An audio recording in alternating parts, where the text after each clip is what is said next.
We might as well go down the rabbit hole in this Sabah dispute claim because, yes, guys, I've seen your comments and they bring up some really sharp points. Now, there's one particular argument I want to push back on today, or at least question it.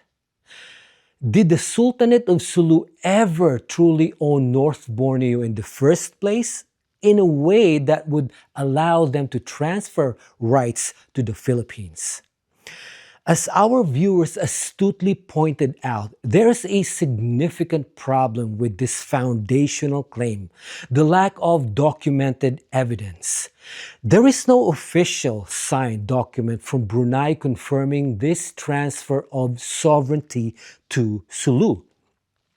In fact, the current Sultan of Brunei has explicitly denied any such historical gift, insisting that North Borneo was rightfully ceded directly to the British North Borneo Company under a later agreement.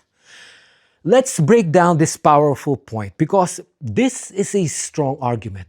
Because I did some research on this particular question myself and I couldn't find any definitive documents. But of course, that doesn't definitively mean they do not exist.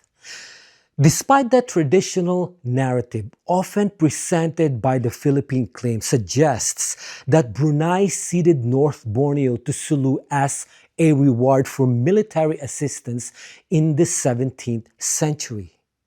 For a very long time, the Sultanate of Sulu believed it was the rightful caretaker, the owners of this piece of land we now call Sabah.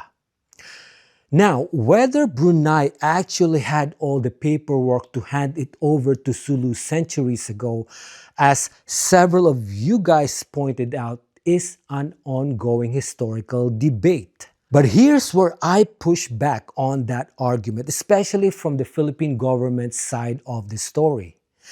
Because decades ago, the Sultan of Sulu made a big formal decision. He basically handed over his entire claim, his title to Sabah directly to the Philippine government. Now, wait a minute. A title? You might be thinking, hold on. Is there an actual piece of paper like a modern land deed? Providing this claim all the way back to the super old agreement with Brunei that we just talked about? This is the part where I don't think the Macapagal administration would be doing something reckless. Because let's be real here. You don't think the Philippine government, a whole nation, would simply accept a formal transfer like this from the Sultanate without some kind of title or basis, right? I mean, they wouldn't just take it on blind faith. Maybe I'm missing something here? I don't know. Am I right or am I wrong? But anyway, the Philippine government became the inheritor of that claim. They step into the Sultanate's shoes. Now, because they officially accepted that inheritance, they feel legally and nationally bound by it.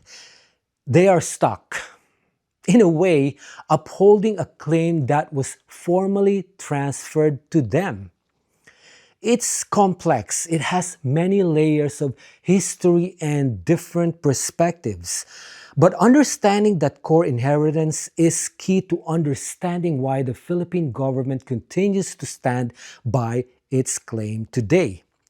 For both Malaysia and the Philippines, and especially for the Philippine government, this conversation is clearly far from over.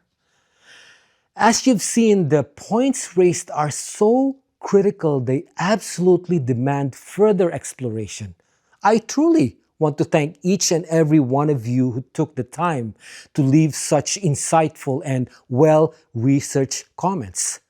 Your engagement doesn't just make these discussions richer. It's essential to truly understanding such a complex issue. What are your thoughts on these points? Do you agree or disagree? Let me know in the comments below. And don't forget to like this video, subscribe if you haven't already, and hit that notification bell so you don't miss my next deep dive into history's most compelling mysteries. See you in the next video.